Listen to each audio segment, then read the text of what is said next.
O ano pasado se nos ocurriu que o sindicato, aparte de ter unha posición no tema da protección do medio ambiente, tiñamos que tomar a iniciativa de facer accións que facilitaran a participación da nosa xente.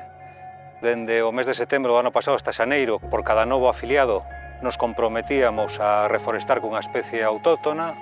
Se plantaron 2.200 árbores.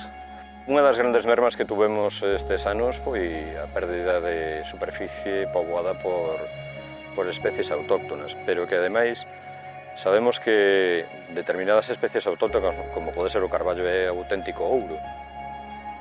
Aquí houve un lume que prácticamente chegou á beira da porta das casas, como outros moitos lumes que hoxe están asolando parte do noso monte. O conxunto da sociedade ten que berrar a cada lume nunca máis, cada vez que miran que as nosas administracións abandonan o noso territorio.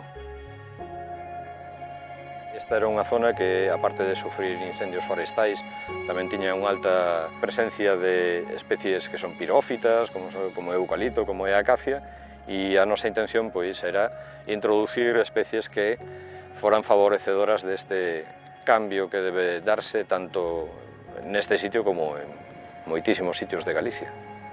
Unha zona ca que queríamos tamén romper ese tópico que na fachada atlántica a única posibilidade forestal viable era plantar eucaliptos ou pinos, e aquí están as mellores testemunhas de que non é así.